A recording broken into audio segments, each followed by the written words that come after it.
ลำดับต่อไปขอเจริญพรพ่อหลวงบุญเทียมชนานกิ้งผู้ใหญ่บ้านหมู่7ห้วยไซขาวประธานในพิธีได้จุดธูปเทียนบูชาพระรัตนตรัยเบื้องหน้าโต๊ะหมู่บูชาและจุดเครื่องทองน้อยเบื้องหน้าพระรูปสมเด็จพระเจ้าลูกเธอเจ้าฟ้าพัทรกิติยาภานเรนธิดาเทพพยวดีกรมหลวงราชสารินีสิริพัฒน์มหาวชรราชธิดาทุกท่านพนมมือขึ้นนะครับ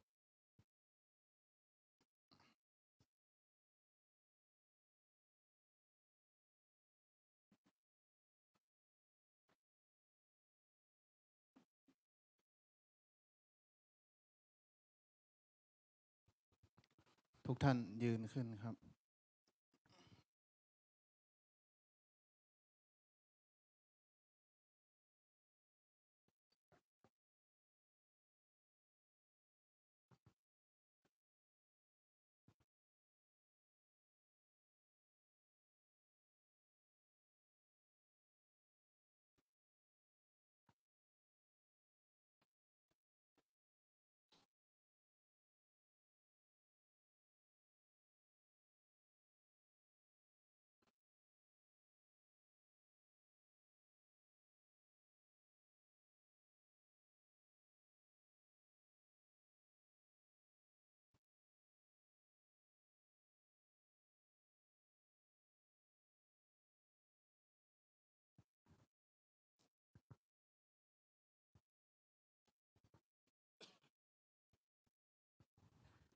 อิมินาสกาเลนะพุทธังอภิปูชยามะอิมินาสกาเลนะธัมมังอภิปูชยามะอิมินาสกาเลนะสังฆังอภิปูชยามะอะระหังสัมมาสัมพุทโธภควาพุทธังภควันตังอธิวาเทมิสวาขาโตภควตาธัมโมธัมมังนัมสสามิสุปฏิปันโนภควโตสาวกสังโฆสังฆังนะมามิมะยังพันเตวิสุงวิสุงรักขณัฏฐายะติสรเนนะสหปัญจศีลานิยาจามะทุติยัมปิมะยังพันเตวิสุงวิสุงรักขณัฏฐายะติสรเนนะสหปัญจศีลานิยาจามะตติยัมปิมะยังพันเตวิสุงวิสุงรักขณัฏฐายะติสรเนนะสหปัญจศีลานิยาจามะนะโมตัสสะภะคะวะโตอะระหะโตสัมมาสัมพุทธัสสะนะโมตัสสะภะคะวะโตอะระหะโตสัมมาสัมพุทธัสสะนะโมตัสสะภะคะวะโตอะระหะโตสัมมาสัมพุทธัสสะนะโมตัสสะภะคะวะโตอะระหะโตสัมมาสัมพุทธัสสะนะโมตัสสะภะคะวะโตอะระหะโตสัมมาสัมพุทธัสสะนะโมตัสสะภะคะวะโตอะระหะโตสัมมาสัมพุทธัสสะพุทธังสรณังคัจฉามิพุทธังสรณังคัจฉามิธัมมังสรณังคัจฉามิธัมมังสรณังคัจฉามิสังฆังสรณังคัจฉามิสังฆังสรณังคัจฉามิทุติยัมปิพุทธังสรณังคัจฉามิทุติยัมปิพุทธังสรณังคัจฉามิทุติยัมปิธัมมังสรณังคัจฉามิทุติยัมปิธัมมังสรณังคัจฉามิทุติยัมปิสังฆังสรณังคัจฉามิทุติยัมปิสังฆังสรณังคัจฉามิ ตติยัมปิพุทธังสารนังคัจฉามิ ตติยัมปิพุทธังสารนังคัสสามิ ตติยัมปิธัมมังสารนังคัจฉามิ ตติยัมปิธัมมังสารนังคัสสามิ ตติยัมปิสังฆังสารนังคัจฉามิ ตติยัมปิสังฆังสารนังคัสสามิ ปานาติปาตา เวรมณีสิกขาปะทังสมาธิยามิ ปานาติปาตาเวรมณีสิกขาปะทังสมาธิยามิ อะทินนาทานา เวรมณีสิกขาปะทังสมาธิยามิ อทินนาทานาเวรมณีสิกขาปะทังสมาธิยามิ กาเมสุมิจฉาจาลา เวรมณีสิกขาปะทังสมาธิยามิ กาเมสุมิสาจาราเวรมณีสิกขาปะทังสมาธิยามิ มุสาวาทา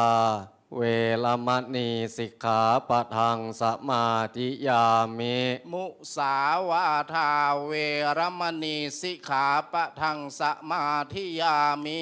สุราเมรยมัชฌะปมาทฐานา เวรมณีสิกขาปะทังสมาธิยามิ สุราเมรยมัชฌะปมาทัฏฐานา เวรมณีสิกขาปะทังสมาธิยามิ อิมานิปัญจสิกขาปทานิสีเลนะสุขติงยันติ สาธุ สีเลนะโภคสัมปทา สาธุ สีเลนะนิพุติงยันติตัสมาสีลังวิโสทะเย ในลำดับต่อไปจะได้ขอเจริญพรพ่อหลวงอธิรักษ์มุสุ ผู้ใหญ่บ้านหมู่ 4 บ้านหนองลาว ได้จุดธูปเทียนบูชาธรรมเบื้องหน้าตู้พระธรรมขอเจริญพร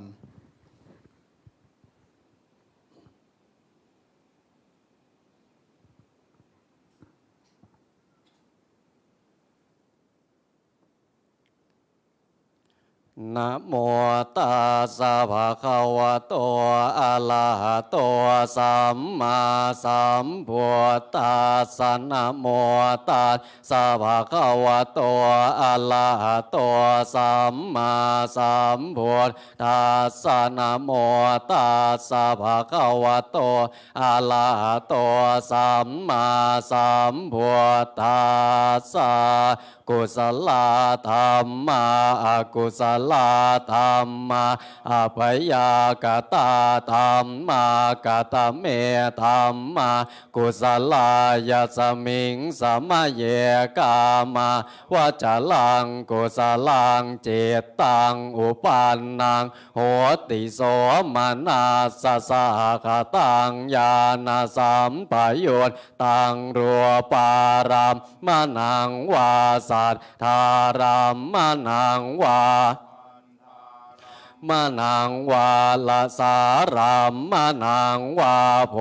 ธัพพารามมนังวาธรรมารามมนังวายังวาปานาราปัตตสมิงสัมมาเยภัสโสโหติอวิเคปโหติเยวาปนาตสมิงสัมมาเยอัญเยปิอาติปติจะสมุปันนาอรัวปิโนธรรมาอิเมธรรมากุศลาปัญจขันธารัวปักขันโทเวทนาขันโทสัญญาขันโทสังขาราขันโทวิญญาณขันโทตัดทกตโมรัวปักขันโทยังกินจิรัวปังอติตานาคตปัจจุปันนังอาจจตังวาพาหิตาวาโอ ลาลิกังวาสุขุมังวาหินังวาปะเนตังวายังตัวเลวาสันติเกวาตเตกัจจังอภิสัญโยหิตวาอภิสังขิปิตวายังวัวจติรัวปักขันโท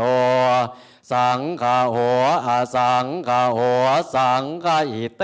นะอสังฆหิตังอสังฆหิเตนะสังฆหิตังสังฆหิเตนะสังฆหิเตนะอสังฆหิตังสัมปโยโคเวปโยโคสัมปโยเตนะเวปโยตังเวปโยเตนะสัมปโยตังหิตังจะปัญญาติโยขันธปัญญาติอายตนะปัญญาติธาตุปัญญาติสัจจะปัญญาติอินทรียปัญญาติปัวคัลลปัญญาติเกตาวตาปัวคัลลานังปัวคัลลปัญญาติสมัยวิโมตโตอสมัยวิโมตโตกัวปัฏฐัมโมอกัวปัฏฐัมโมปะลิหานธรรมโมอปะลิหานธรรมโมเจตนาภาโพอนุรักขันนาภาโพปุถุชนโนโคตละผัวพโยปัลละโตอภโยปัลละโตภาภาคมันโนอาภาภาคมันโนนิยโตอนิยโตปฏิปันนะโกภะเลติโตอะลาหะอะลาหัตตายปฏิปันโนปุคคโลอุปลาปฏิสัจจิกาทัปลมาเตนาติอามันตายโยสัจจิกาโตปลมาโตตะโตโสปุคคโลอุปลาปฏิสัจจิกาทัปลมาเตนาตินาเอวังวัตตาเพอาจาหันจิปวกะโลอุปลาปฏิสัจจิกาตปลมาเตนะเตนะวัตเลวัตตาเพโยสัจจิกาโตปลมาโตตโตโสปุคะโลอุปลาปฏิสัจจิกาตปลมาเตนะติมิจจาเยเกจิกุสลาธรรมาสัพเพเตกุสลมัวลาเยวาปันนากุสลมัวลาสัพเพเตธรรมากุสลาเยเกจิกุสลาธรรมาสัพเพเตกุสลมัวเลนะเอกมัวลาเยวาปันนากุสลมัวเลนะเอกมัวลาสัพเพเตธรรมากุศลาเหตุปัจจโยอารัมมณปัจจโยอธิปติปัจจโยอนันตลปัจจโยสัมมานันตลปัจจโยสหชาตปัจจโยอัญญมัญญปัจจโยเนสยปัจจโยอุปเนสยปัจจโยปุเลชาตปัจจโยปัจจาชาตปัจจโยอาเสวนาปัจจโยกรรมปัจจโยวิปากปัจจโยอาหารปัจจโยอินทรียปัจจโยฌานปัจจโย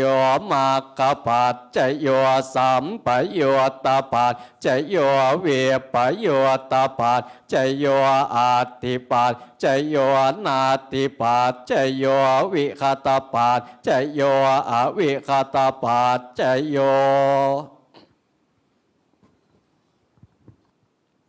ในลำดับต่อไปจะได้ขอเรียนเชิญแขกผู้มีเกียรติทั้ง4ท่านนะรูปที่1นะขอเจริญพรพ่ออาจารย์สุภากรมายอดมัคคทายกวัดห้วยไซขาว รูปที่2ขอเจริญพรนางสุภาพรคาดบำรุงผู้ช่วยผู้ใหญ่บ้านหมู่7รูปที่3ขอเจริญพรนางคำผล พรหมคำประธานแม่บ้านหมู่เจ็ดและรูปที่สี่ขอเจริญพรนายสนั่นหนอแก้วขอเจริญพรทั้งสี่ท่านเบื้องหน้าพระสงฆ์สวดอภิธรรม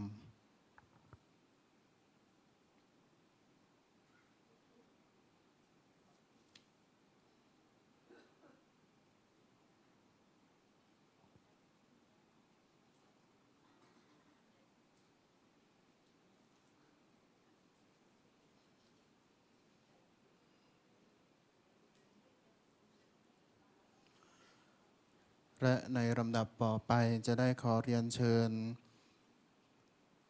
แขกผู้มีเกียรติอีกสี่ท่านนะได้ทอดพระไตรบังสกุลเบื้องหน้าพระสงฆ์สวดพระอภิธรรมรูปที่หนึ่งขอเจริญพรนายทวีผ่องใสสอบตหมู่สี่รูปที่สองขอเจริญพรนายเอกชัยอวดคองผู้ช่วยผู้ใหญ่บ้านหมู่สี่รูปที่สามขอเจริญพรนายน้อยอิ่มไพผู้ช่วยผู้ใหญ่บ้านหมู่สี่และรูปที่สี่ขอเจริญพรแม่หลวงสายสุนีมุสุหมู่สี่ขอเจริญพรทั้งสี่ท่านนะเบื้องหน้าพระสงฆ์สวดพระอภิธรรม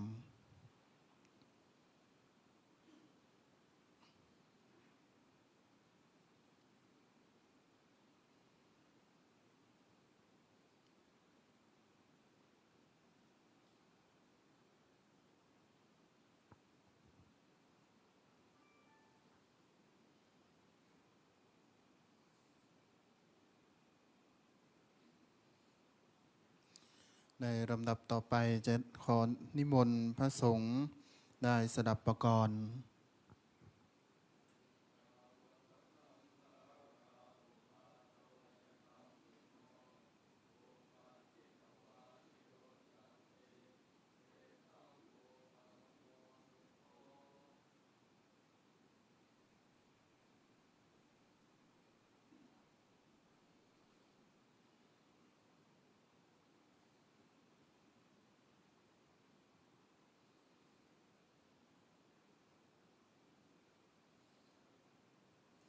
ในลำดับต่อไป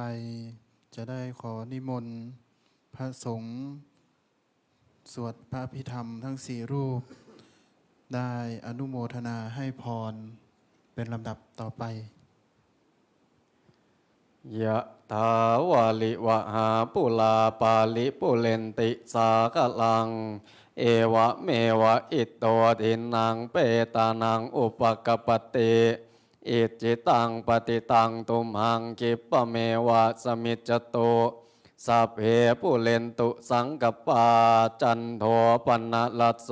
ยะถามณิโชติละโสยะถาวิวัจจันตุสัพพะโลกโควินาสตุมาเตภวัตวันตะลายโยสุขีติขายุโกภวะอภิวาทนาสิลิสเนจังวุธาปจายโนจัตตารโอธรรมาวัฏันติอายุวันโนสุขังพาลังอัตตาสิเมอากาสิเมยาติเมตตาสขาจะเมเปตานังทากินังทานจาปัวเพกตมโนสลังนาหิโลนางวาโสโกวายาวันยาปลิเท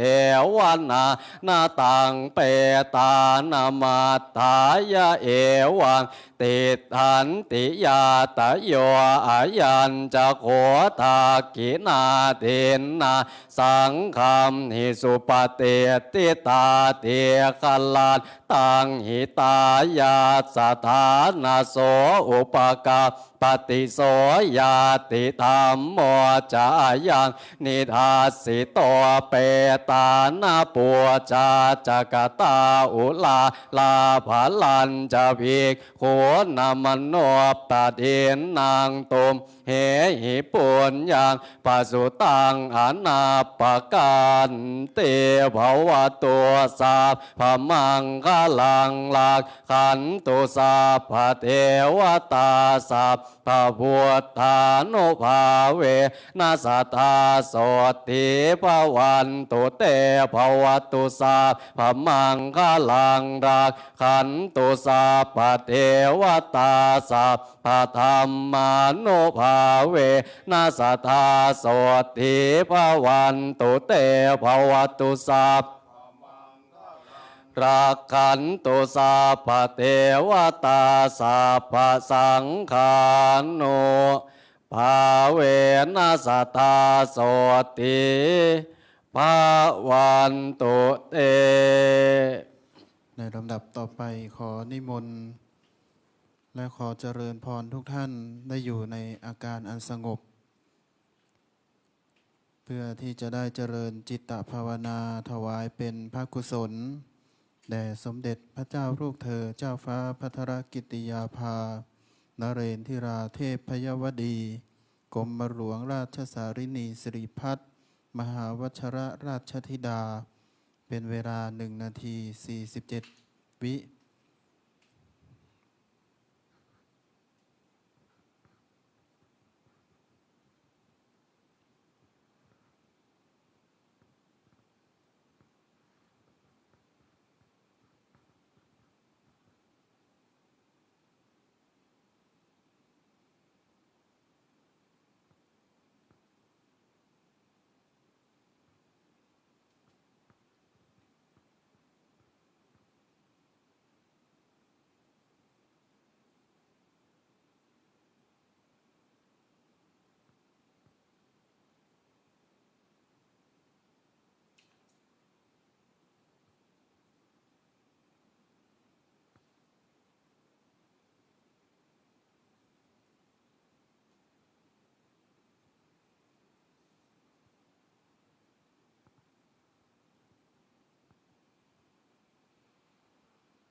พอสมควรแก่เวลา ขอเชิญทุกท่านได้กราบกราบพระรัตนตรัยโดยพร้อมเพรียงกันอะระหังสัมมาสัมพุทโธภะคะวาพุทธังภะคะวันตังอภิวาเทมิสวากขาโตภะคะวะตาธัมโมธัมมังนามัสสามิสุปฏิปันโนภะคะวะโตสาวกสังโฆสังฆังนามามิ ในลำดับต่อไปจะได้ขอเจริญพรพ่อหลวงบุญเทียมชำนาญยิ่งผู้ใหญ่บ้านหมู่7บ้านห้วยไส่ขาว ประธานในพิธี ได้กราบลาพระรัตนตรัยเบื้องหน้าโต๊ะหมู่บูชา และถวายความเคารพเบื้องหน้าพระรูปสมเด็จพระเจ้าลูกเธอเจ้าฟ้าพัทรกิติยาภานเรนทิราเทพพยวดีกรมหลวงราชสารินีสิริพัฒน์มหาวชรราชธิดา ขอเจริญพร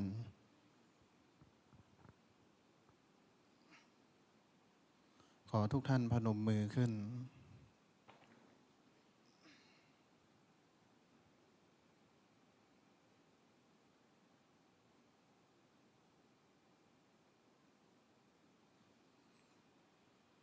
ทุกท่านยืนขึ้นครับ